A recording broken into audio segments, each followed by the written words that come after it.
All right, folks, this is Steve with Macro and Cheese. It's been a hot minute since I talked to my friend Paul Gambles. Paul is a really neat guy. I mean, he is working with the bigwigs. He is out there advising people in capital markets, private equity, you name it. He's the co-founder of MBMG Group, which is recognized as a leading provider of personal advisory, corporate advisory, and insurance services, private equity, etc. I mean, the list goes on. And what I really wanted to talk to Paul about today, just so we can get this out of the way, is China's issuing sovereign bonds, which is nothing new. However, there is a bit of a new game here. Okay. And Arnaud Bertrand put a tweet out, an X out, or whatever we call it these days. And this was on the 20th of November, has 1.5 million views. So unfortunately, our little podcast here doesn't quite have that footprint. But what Arnaud Bertrand puts out there is quite compelling, even if it's not necessarily MMT informed, even if he doesn't quite have the I's dotted and T's crossed.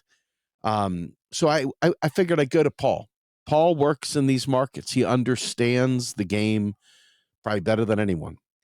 And I figured, what the heck? Let's go ahead and ride through this thread together, since so many people have been consumed in this. And so I'm going to do a little back and forth with Paul when I bring him on, where I'm going to read Arnaud Bertrand's thread, and I'm going to allow Paul and I to dissect it as we go through. We're going to provide an MMT lens for you to understand, and we're also going to provide some technical details that Paul understands. Hopefully, I'll be learning a whole bunch today, too. So buckle up. Here we go. Paul, welcome to the show, sir. Hey, thanks, Steve. Great to be back. So, as the intro indicated, a lot's going on, right? We had a fiasco of an election, not unpredictable at all, because when the Democrats ignore the working class, you get the Trump. That it's like you take your eyes off the working class and you apply the Trump to the problem, right? I love the way that since then the Dems are complaining how the voters got it wrong. Exactly. They have zero ability to do any form of self-reflection, if in fact they really mean to do reflection, if it's not just merely a part of a political theater meant to ensnare people. And we don't have to go down that path, but that's a path I frequently find myself going, because it's like, it defies logic. Most of the stuff that happens, you just scratch your head and you say, really, this is the new narrative. It feels like if you watched Mr. McMahon, the Netflix limited series with Vince McMahon about the WWE and the WWF and the WCW and all the crazy nonsense that went on with wrestling, you realize this is part, kayfabe, as they call it in the carnival business, where you're in character. Look, I'm increasingly convinced that politics is just a form of theater, or maybe even circus, just to distract everyday people from what actually goes on in the real business of government. Pretty sure that's right. In fact, I'm going to put my money down that that's right. So let me go ahead and read Arnaud Bertrand's, and I'll break it up into sections. When I come to a spot, give me a second. If you hear something you would like to respond to, stop me. But in the meantime, let's get going. Sure. So the story around China issuing USD denominated sovereign bonds in Saudi Arabia is generating an enormous amount of buzz in China and could potentially be immensely important. This is the way he starts it off. I strongly suspect it's a message to the upcoming Trump administration. Let me explain what seems to be going on. On the face of it, it's not a major story. China issued $2 billion in USD denominated sovereign bonds in Saudi Arabia, which means that investors lent USD to the Chinese government that they promised to pay back. That's what a bond is. So far, relatively boring. Hi, Steve. If I could just jump in there with just a little bit of context, before we start getting into the real nuts and bolts of this. So just to give a little bit of context. Sure. I think China's indicated that it plans to issue about $300 billion of sovereign bonds during 2024. So you can see 2 billion out of almost 300. It's a relatively small proportion. And historically, China has issued US dollar denominated bonds in the past, largely because it had to. If we without wanting to go too far off piste, if we think back to the world in 1945, after World War II, there was a huge demand from what economists love to call emerging or developing nations for funding to rebuild their part of the world following World War II. Prior to World War II, we'd still been in a largely imperial colonial era, and so a lot of parts of the world were still using the currency of the kind of Commonwealth that they were part of. So the British Empire, a lot of countries were using pounds, or they were using pound-linked currencies.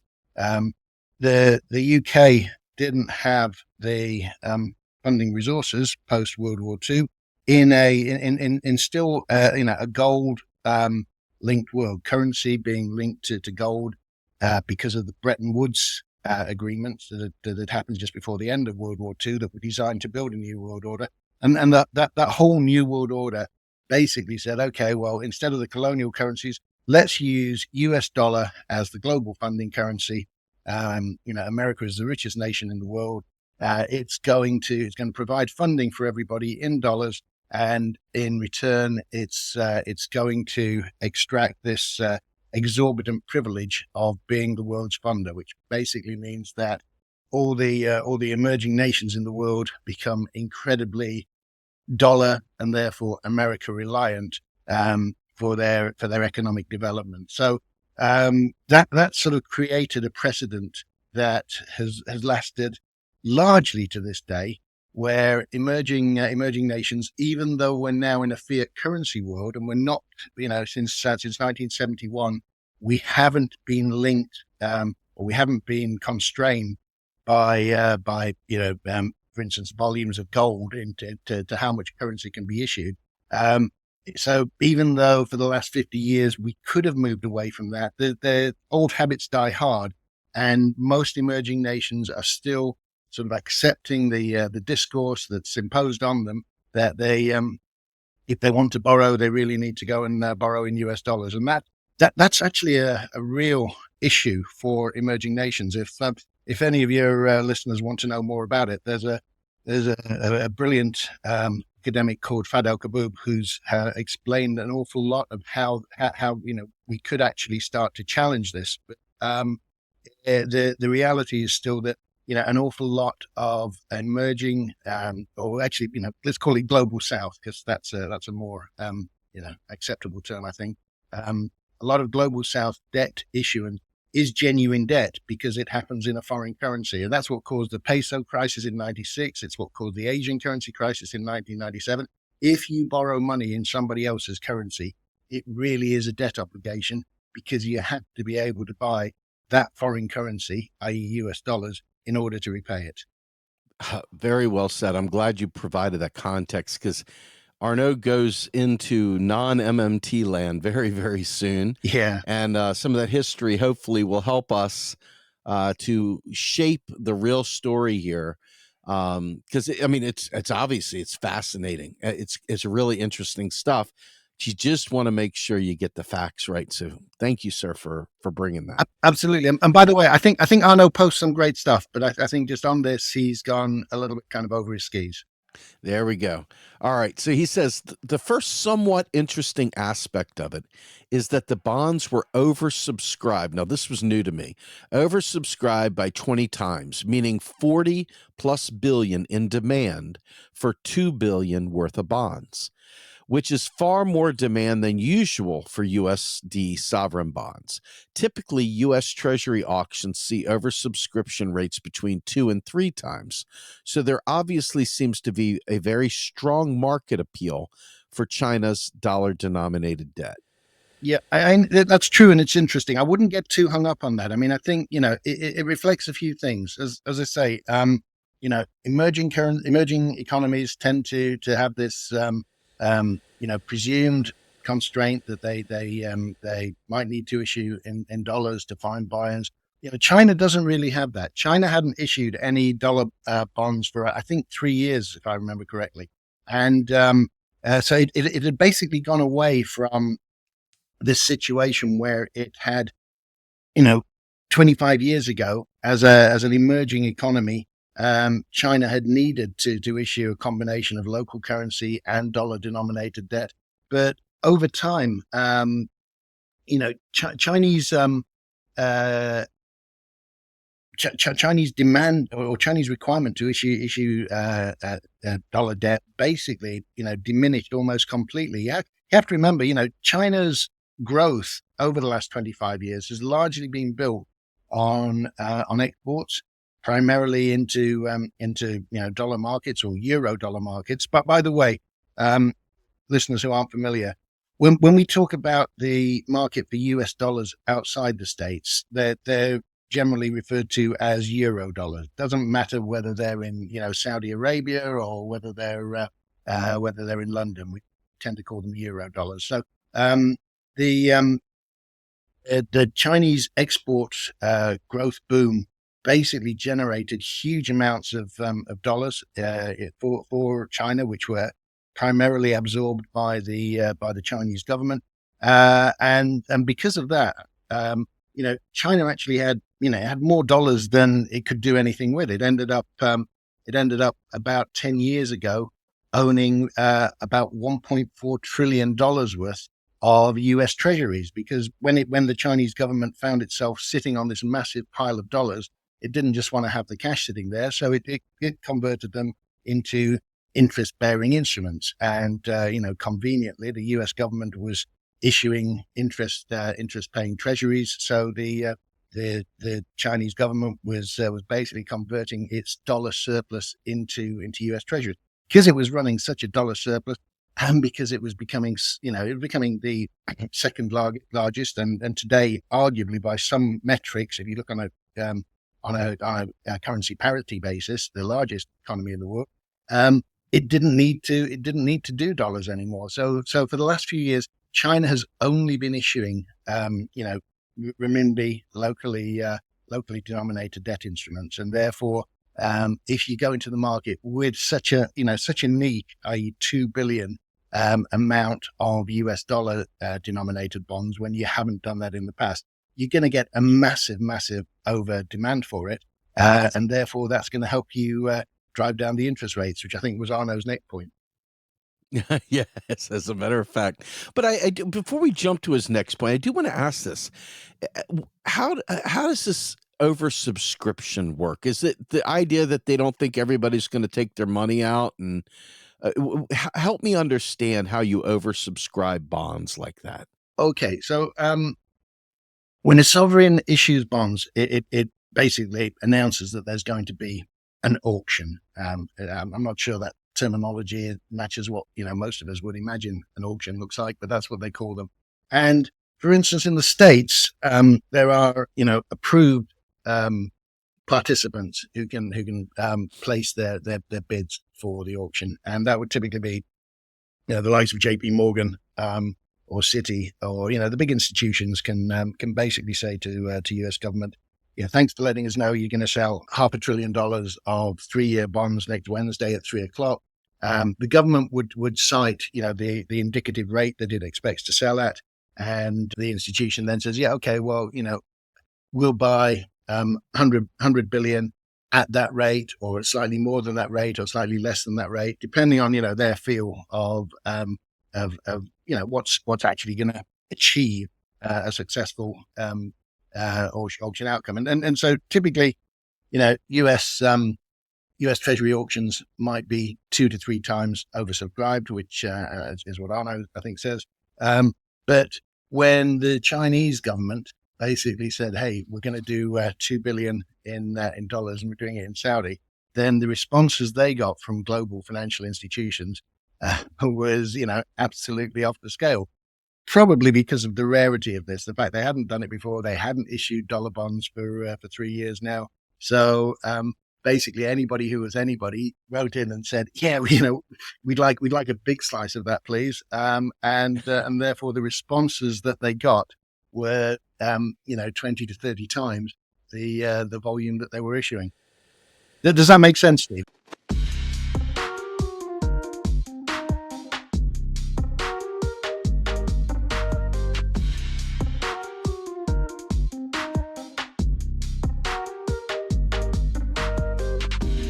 I was thinking oversubscription from an IT perspective.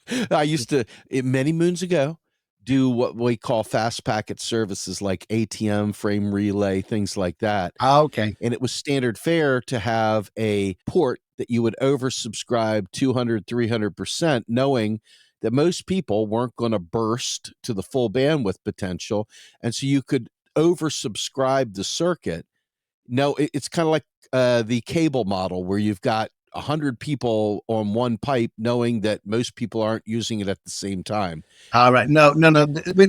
With this, all the institutions, when they say, we're going to buy that, they're pretty much committed to buying it. And so what then happens is, if you've got on a treasury auction, if you've got 2 to 3 times, say you've got 3 times, then everybody who's subscribed at that maximum rate, then they'll just get scaled back, and they'll all get given, if it's 3 times oversubscribed, they'll all get given a third of what they've asked for. That's sort of standard fare in treasury auction. One interesting thing is, and this really speaks, I think, to how MMT perspective, the accuracy of the MMT perspective on sovereign issuance, is that if you look at the Japanese bond auctions for I think most of 2023 and 2024, they pretty much have no subscribers at all. Nobody has expressed any interest in buying Japanese bonds, and so you would think that would be a failed auction. The Japanese government wants to raise sovereign funding to continue the operations of government, and nobody puts their hand up and says they want to buy it. But that's fine, because we found out the Japanese government then just uses the state, the treasury,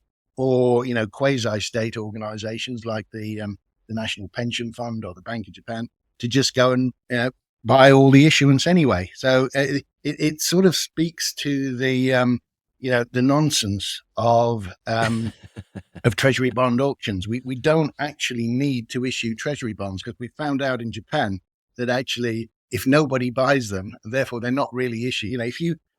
If Steve decides he wants to borrow money, nobody wants to lend it to him, so he borrows it from Steve. It kind of shows you that the system is really, built on a bit of a nonsense. And if I'm not explaining this clearly enough, or it's not making sense, I'd really recommend that listeners go and look in the chapters in Stephanie Kelton's book, The Deficit Myth, when she talked about, US treasuries are actually just a different form of US currency. They just happen to pay interest.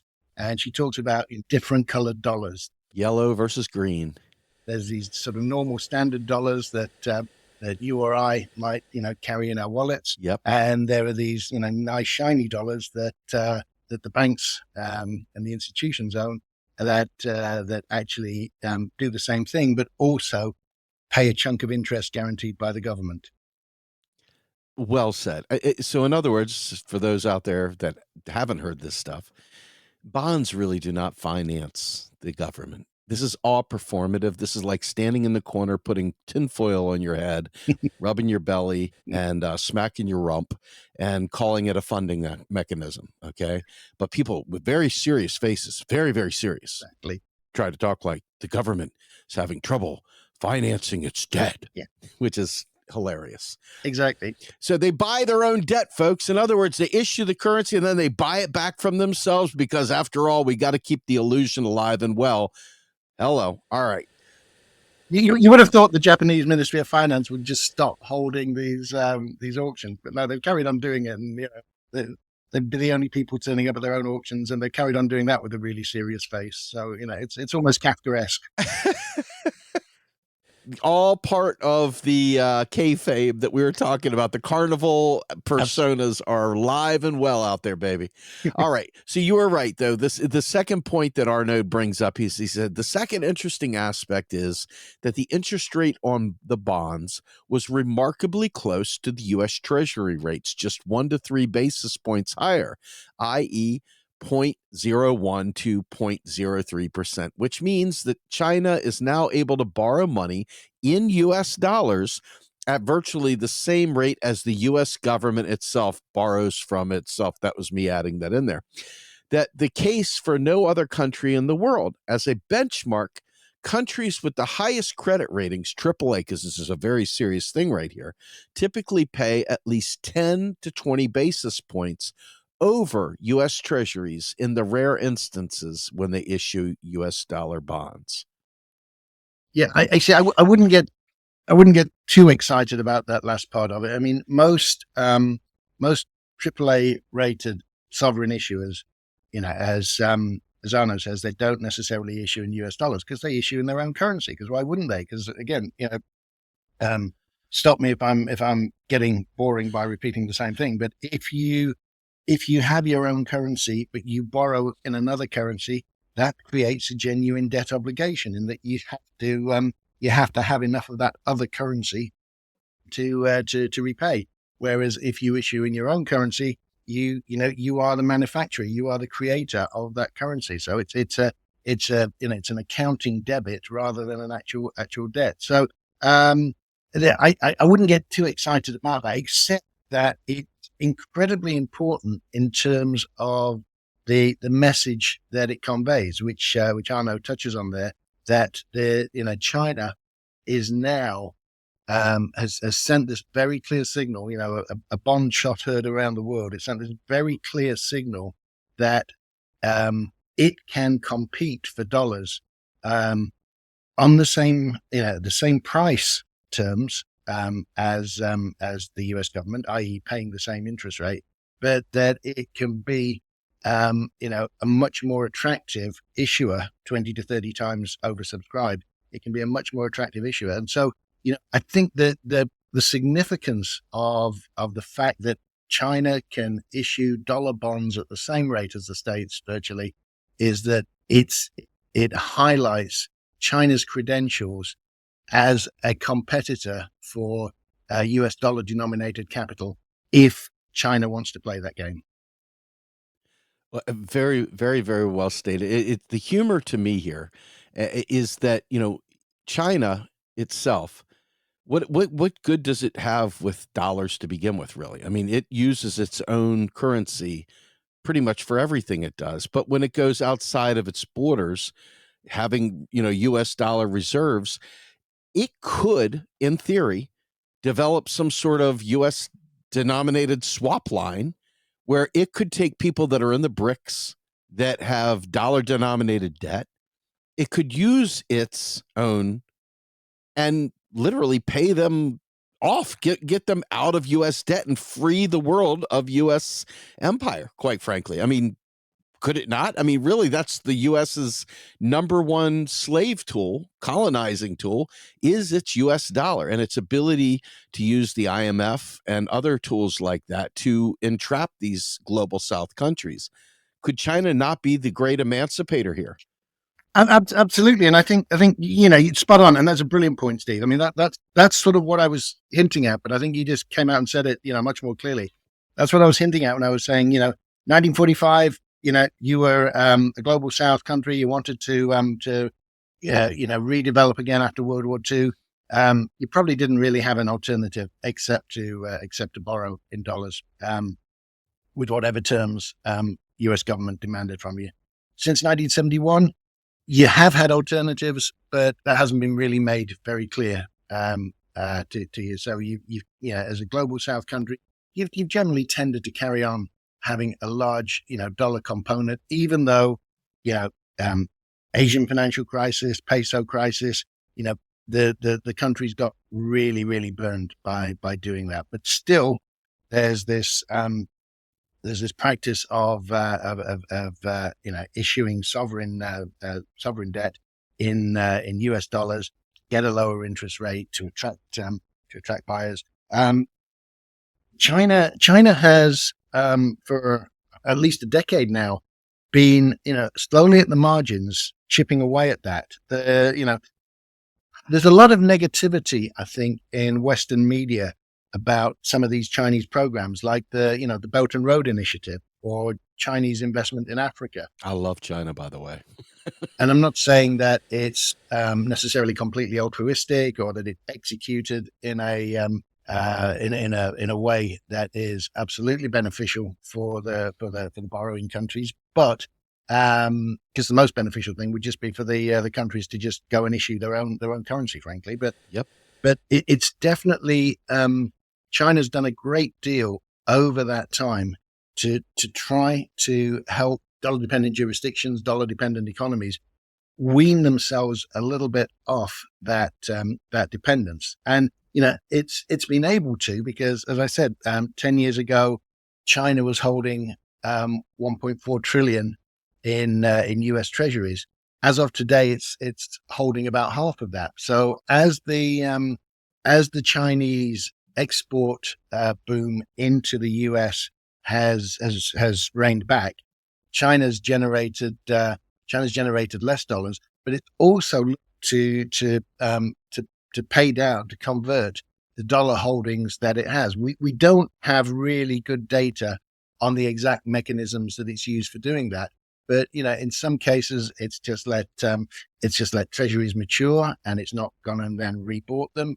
In other cases, it's gone into infrastructure projects in Asia or in Africa, where it's enabled local countries to reduce their potential dollar exposure and instead have either equity or other exposures to China. So at the margins, that's already happening, and it's something that it's already having a lot of knock-on effects in terms of U.S. policy and the U.S. economy. So this sort of warning shot of $2 billion across the bows, that is, I think that's a very clear signal about how, the power that China holds, potential power that China holds going forwards, if the US gets too stupid about the US government gets too stupid about things like tariffs or other,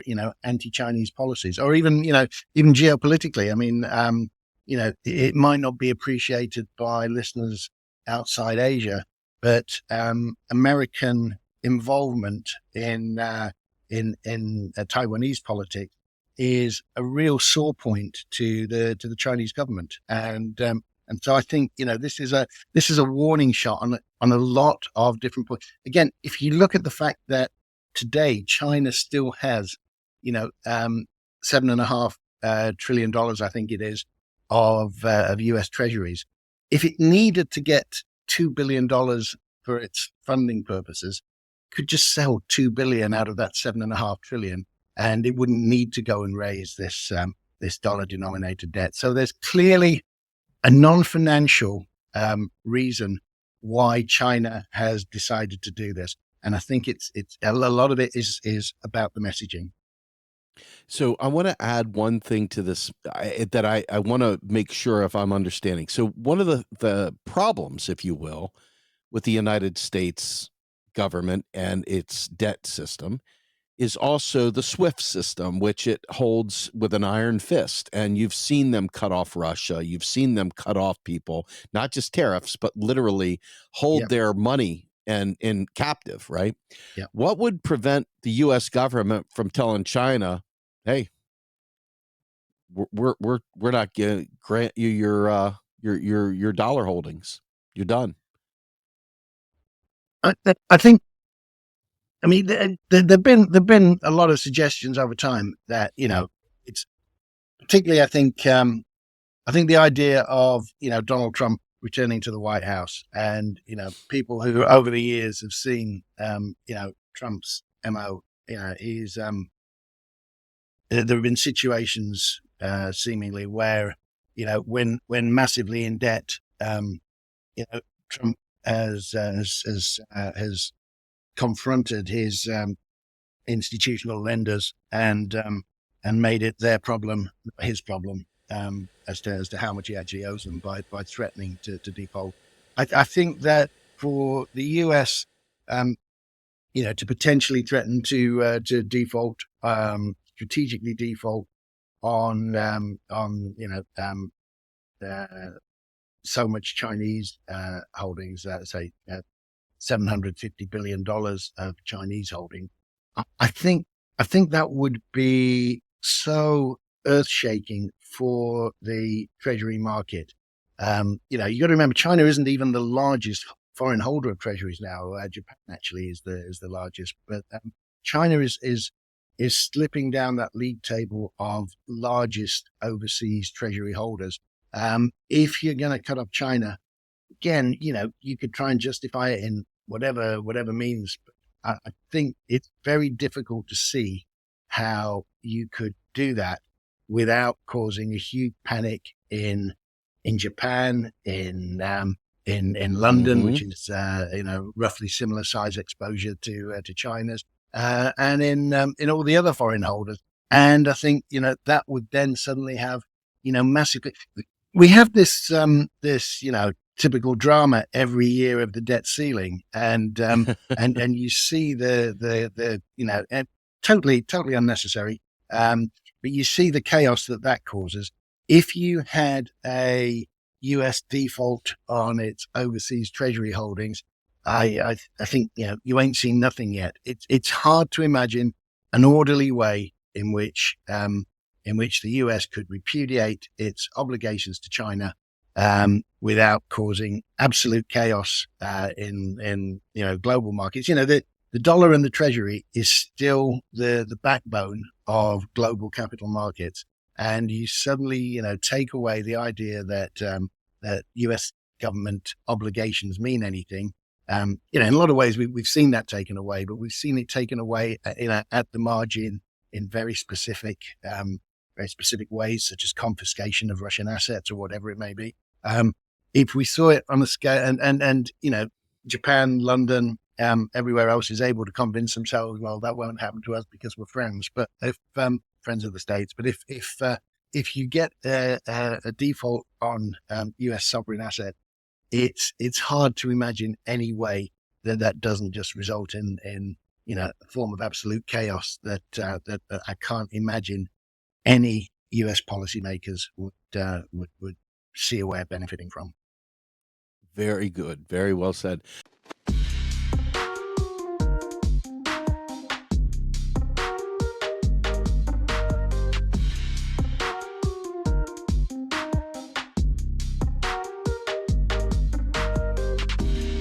So he brings us to this is a longer thread than this, but this next one I think is the real red meat for a lot of people. The red meat in the water, the chum in the water, the sharks are swarming. This will get people's attention. He says the third interesting aspect is the venue itself for the bond sale, Saudi Arabia. This is unusual since sovereign bonds are typically issued in major financial centers, not in Riyadh. Yeah. The choice of Saudi Arabia and the fact that the Saudis agreed to this is particularly significant given its historical role in the global dollar system that you talked about earlier. And what he says is the so-called petrodollar system, which I don't need to explain. I think a lot of people probably do need it explained to them. Maybe if you want to take a minute, that's fine too. He says, by issuing dollar bonds in Saudi Arabia that compete directly with U.S. treasuries and getting essentially the same interest rate, China is demonstrating it can operate as an alternative manager of dollar liquidity right in the heart of the petrodollar system. For Saudi Arabia, which holds hundreds of billions in dollar reserves, this creates a new option for investing their dollars. They can invest it with the Chinese government instead of the U.S. government. Absolutely. So look, I think you've nailed a really key point there. So we, this is, as we've been saying, this is kind of very much messaging or performative by the by the Chinese government to go and issue this, relatively small in sovereign terms amount of US dollars bonds is clearly a way of trying to get America's attention and saying we can challenge dollar hegemony, we can challenge US hegemony in the global capital market system because the fact the rest of the world is such an important economic contributor. And China, as I say, on many ways, on certainly on purchasing power metrics, is now as large as the States. So the idea of issuing the bonds is very much a sort of challenge, saying, you know what, we can, if we want to, come after the US hegemony over global capital market system, and that's an incredibly important aspect of the US economy that China is challenging there. So, for instance, if you just look at American corporates, an awful lot of the profitability of American corporates is derived from their activities outside America. Amazon, Google, Facebook, whoever. Their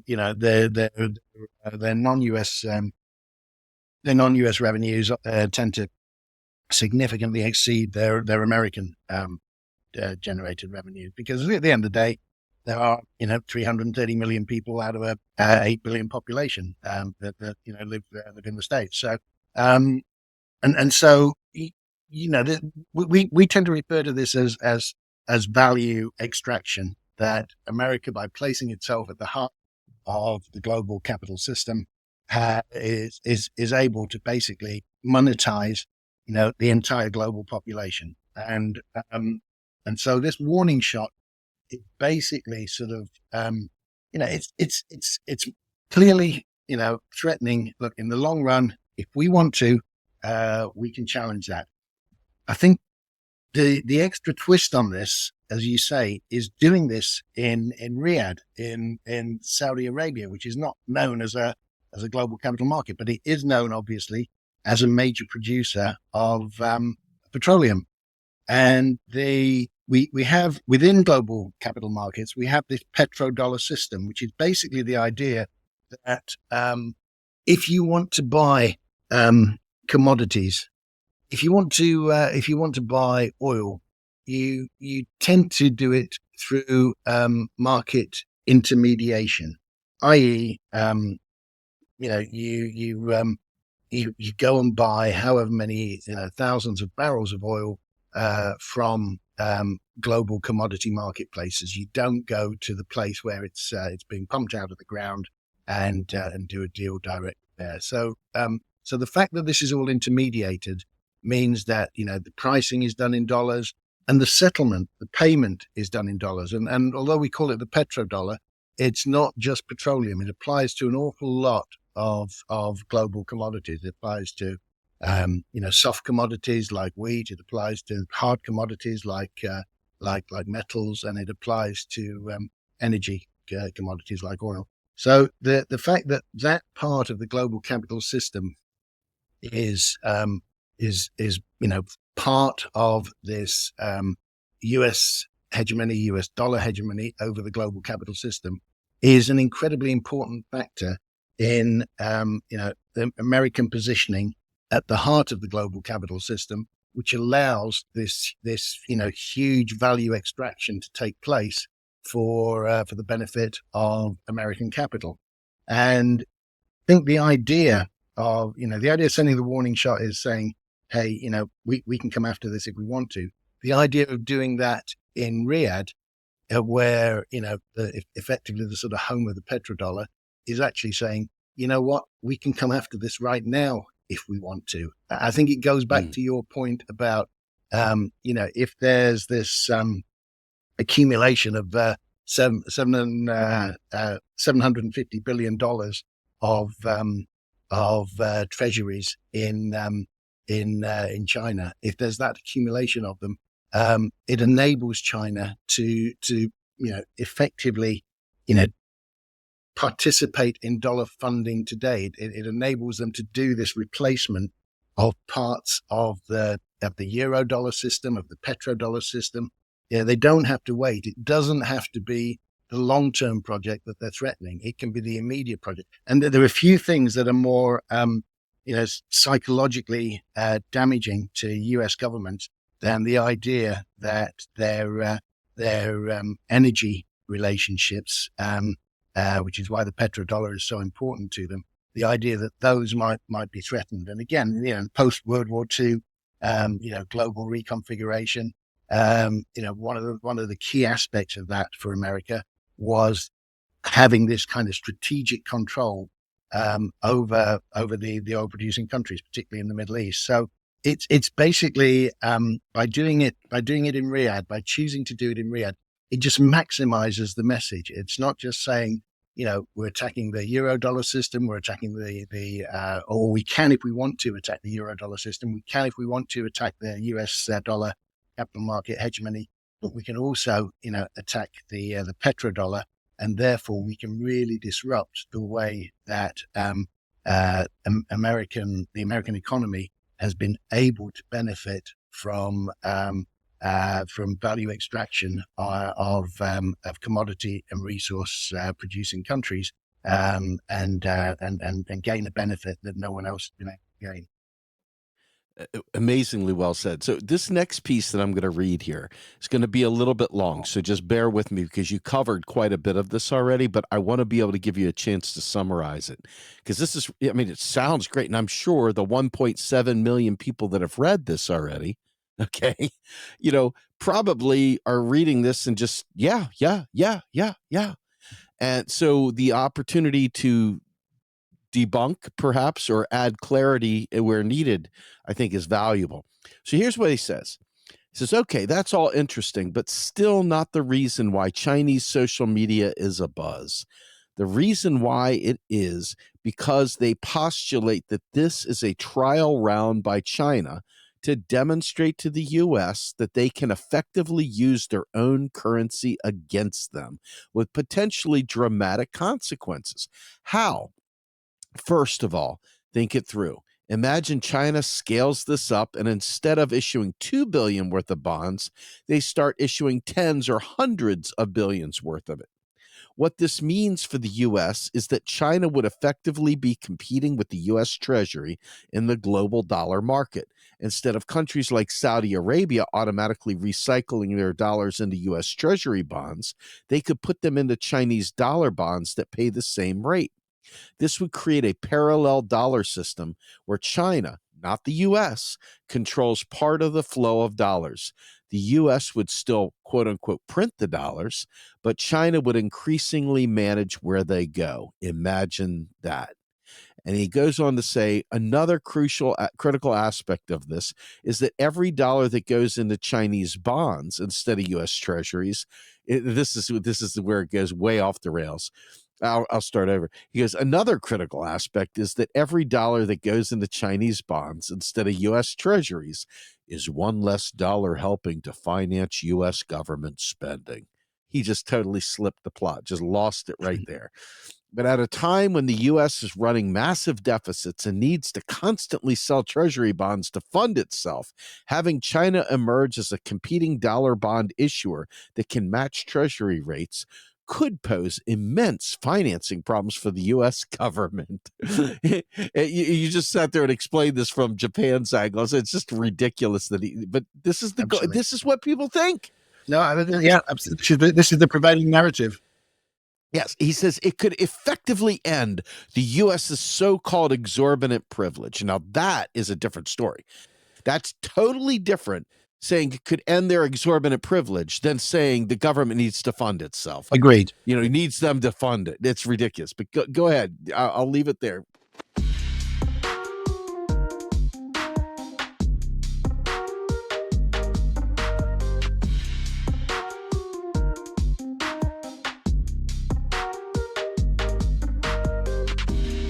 Go for it. Okay, so I think there's a lot of things there, and if we had infinite time, we could try and unpack all of them. I think the point about scaling up is China has, as I say, keep saying this, 750 to 800 billion dollars of treasuries still. So it has the ability to scale up and not and not essentially be putting itself into debt. As we mentioned earlier, the problem with issuing foreign currency denominated bonds is that you are creating an obligation. But actually, China has this almost problematic asset now of almost $800 billion worth of U.S. treasuries that it wants to run down or get rid of. So actually, there's an extent to which it may suit them. It may actually be good monetary management to do some dollar bond issuance as a way of helping them to then offset the dollar bonds that they hold. Because one thing about China having already unloaded sort of almost half of its treasury position over the last 10 years is that has a knock-on effect under the current system for US interest rates. If we have this nonsense performative treasury issuance, and if China was a buyer and now it's a seller, well, whenever we stick to this theater of treasury issuance, that actually drives up US interest rates. And so China has because of the adherence to the system, even though we all know it doesn't make sense, because of the policy adherence to the system in the States, interest rates have been higher because of Chinese action. So while ever the US maintains the fiction of sovereign bond issuance, China has still got this pretty chunky $750 billion bullet that it can significantly influence US interest rates, and it can use that as well by issuing dollar bonds. And as I say, while ever it's got $750 billion of assets, it can issue $750 billion of liabilities and not have an obligation to the state. So it can certainly do that. And I think Arnaud is right that the recent pretty small issuance is a warning. You know what, guys? If you're gonna do things that are gonna be seriously detrimental to Chinese interests, we not only have the remaining treasuries as a bullet, we can also enhance that by doing more of this issuance. I don't know that they want to compete for dollars in the global market, but I think they do want to say that U.S. hegemony of global capital isn't something that should be assumed to be able to continue indefinitely. And if it doesn't, as I said, that would have massive knock-on effects for adverse knock-on effects for the U.S. economy. So that is really, really important. This is flagging basically a sort of an element of control that China has over the U.S. economy, while ever the U.S. economy continues to run itself the way that it does. I mean, I totally agree. Where Arnaud goes off on running massive deficits and things like that. People need to just take a step back and remember that every dollar that the U.S. government puts into the U.S. economy actually benefits the U.S. economy, pretty obviously. And so we don't like the term running massive deficits. We see that as U.S. government providing funding for the U.S. economy. And since, so over the last 5 years or so, the U.S. government has played an increasingly large role in that. In the noughties and the 2010s, we actually saw that credit, bank credit was the major driver of economic activity. But U.S. government funding has now become a significant driver as well, as that credit has reduced. So there are so many potential adverse effects from all this for the U.S. economy that if the current administration and the future administrations don't actually sort of sit up and pay attention to the warning, this could this could actually get pretty ugly. Yeah, Absolutely. So what I'm going to do in the spirit of time is I'm going to read a larger block this time because we've already captured some of this here. sure. What he says is, but wait, you might ask yourself, what's the point of China having so many dollars? Don't they transfer the problem to themselves? They too need to find a place to invest all these dollars, don't they? You'd be right. The last thing China needs is more US dollars. In 2023, it ran a US dollar trade surplus of 823.2 billion. And for 2024, it's expected to be 940 billion. China is already absolutely awash in US dollars. But that's the beauty of the Belt and Road Initiative comes out. Out of 193 countries in the world, 152 of these countries are part of the BRI. And a very common characteristic many of these countries have is this: they owe debt in US dollars, the Exactly. US government or the Western lenders. This is where China's strategy could become truly clever. China could use its dollars to help Belt and Road countries pay off their dollar debts to Western lenders. But here's the key: in exchange for helping these countries clear their dollar debts, China could arrange to be repaid in yuan or strategic resources or through other bilateral arrangements. This would create a triple win for China. They get rid of their excess dollars, they help their partner countries escape dollar dependency, and they deepen these countries' economic integration with China instead of the US. Yeah, I mean, just very briefly, Steve, I think, this is what we were saying earlier. This is already Yep. happening. I think Arnaud's a little bit behind the curve here. This is already happening at the margins. I think the significance of the recent US dollar denominated bond sale is China is, to my mind, China is sending out a very clear warning that it can really ramp up this process if it needs to. So I think, this is already underway, but the bond issuance is just a way of saying, you know what, if we need to, we can turbocharge this.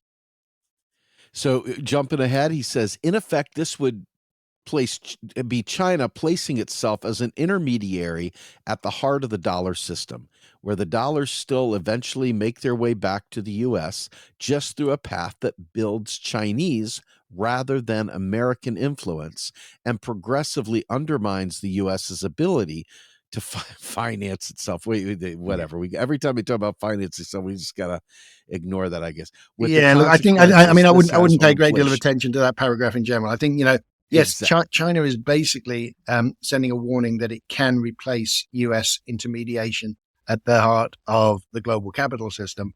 But I think ultimately that's actually a threat to the dollar denomination of the U.S. global capital system. So I think he's slightly wrong in saying that China's looking to control the euro dollar. It's showing that it can influence the euro dollar, but the significance of that is that China is also saying, hey, the global system might just be able to operate without euro dollars. It might be able to operate in a total way, and that's actually a much bigger threat, frankly.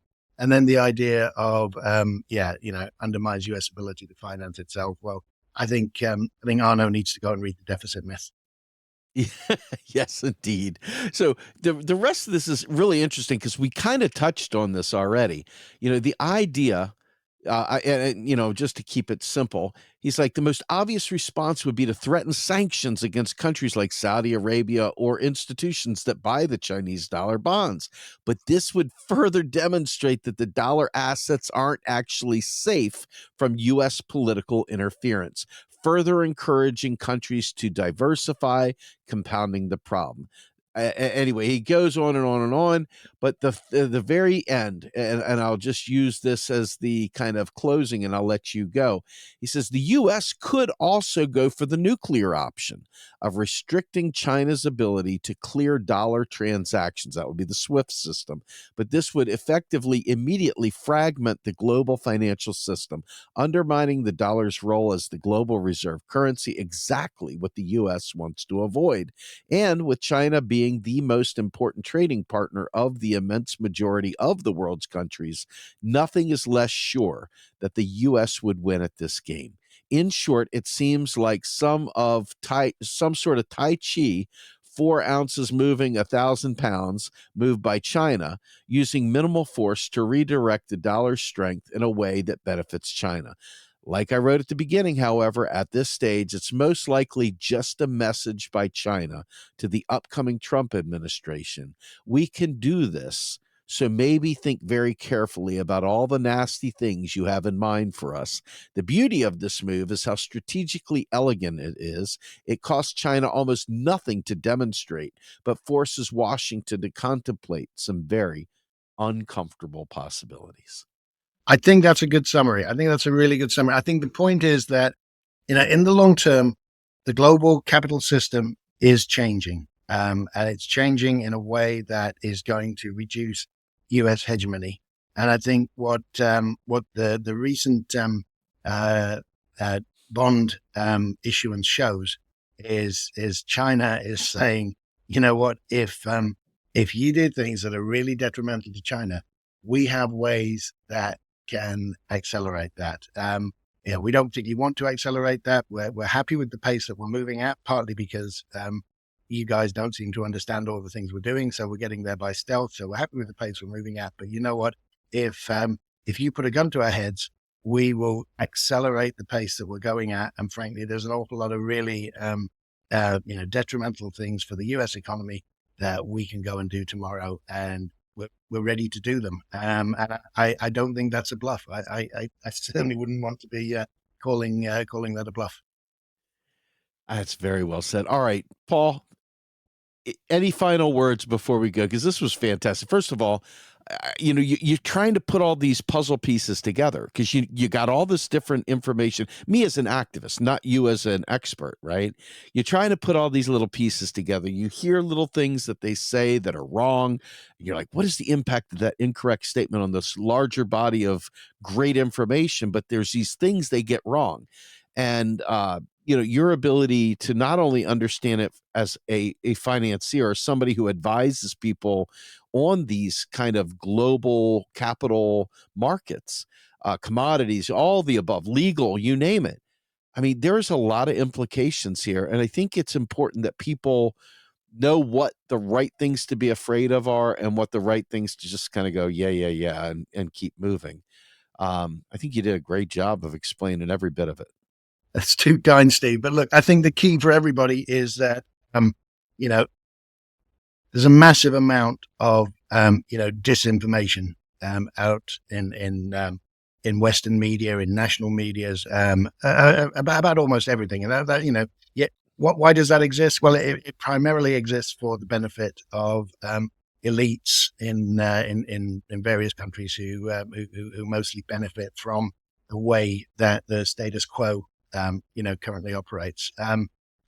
Got to give a shout out to my wife here, who recently, a few years ago, went back to studying after our kids grew up and they went off to college. She decided to get back into studying, and she went into a field that she'd never previously had any involvement with, which is criminology, and especially xemiology, which was something totally new to me. But it's basically the study of the harm that the state inflicts, which, because the state is the one who sets the legal framework, is able to, the state is able to legally inflict on citizens. And I think she's taught me an awful lot about questioning.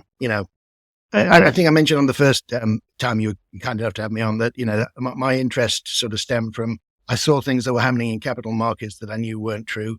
And then that gradually led me to question things that happen, more globally in society that I know aren't true, but get reported as though they're fact.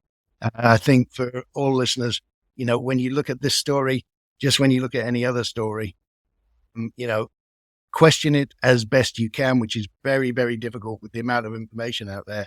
But ultimately, the one question I always ask when I look at any issue is, cui bono? Who actually benefits from this? And when you think who's benefiting from it, you'll understand, what the slant is on the stories that you're being given. And whenever we hear, American policymakers talking about China, be very, very skeptical about what you're hearing and think why they're giving you the narrative that they're giving you.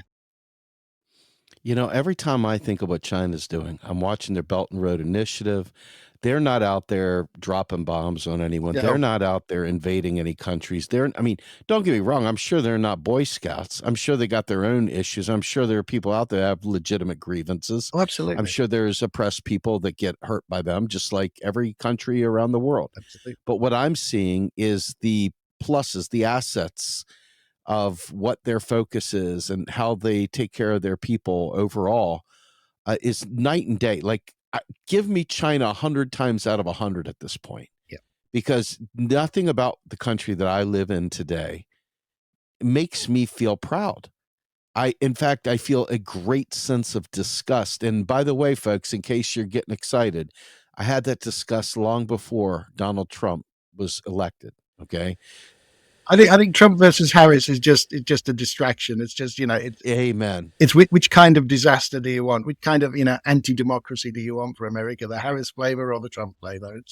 It's distracting from the real issue. You got it. Yep, absolutely. So with that, Paul, I'm going to do my closing here real quickly. I want to thank you, sir, of course, for spending the time with me. It took a little bit to get you on here, but my goodness, what a great time it was. Thanks, Dave. And folks, we are a nonprofit. We're a 501c3. The end of the year 2024 is fast approaching. If you are looking for a place that you can get a tax write-off as you close out the year, Real Progressives is a 501c3 not-for-profit. So we will happily take your needed donations because we need to fund ourselves as well. These things, as much as we love doing them, they do cost money to create. So your help is very, very appreciated. I also want to tell you about a couple things that we do here on Tuesday nights at Real Progressives, Tuesday nights Eastern Standard Time, that is. We have at 8 p.m. a hearing of the podcast. We have a video that we put out. The service is called Macro and Chill because we all sit around and chill together and we listen to the podcast together and we discuss it as a group. It's great to build community. It's also great to help us all. Iron sharpens iron, right? We also have a Substack like Paul, who is MB. Go ahead. What's your Substack again? MBMG Flash. There you go. We have a Substack as well. It's realprogressives.substack.com. And our website, we'll keep saying it now because our website had been down. It is back up. Realprogressives.org is back in service. So please consider going to Patreon, becoming a monthly donor. Go to our website under donate. You can make a one-time donation. It is, again, all tax deductible. And Paul, thank you once again for joining me. I hope you have a wonderful holiday season with your family, and I hope I can have you back on soon. Thanks, Steve. Love to come back anytime. And I'm on my way to the Real Progressives website now to make a donation because I think it's really important that that we keep, this questioning voice out there functioning, that we do everything we can to support it. Thank you so much, sir. All right. So on behalf of my guests, Paul Gambles and Steve Grumbine with Macro and Cheese, we are out of here.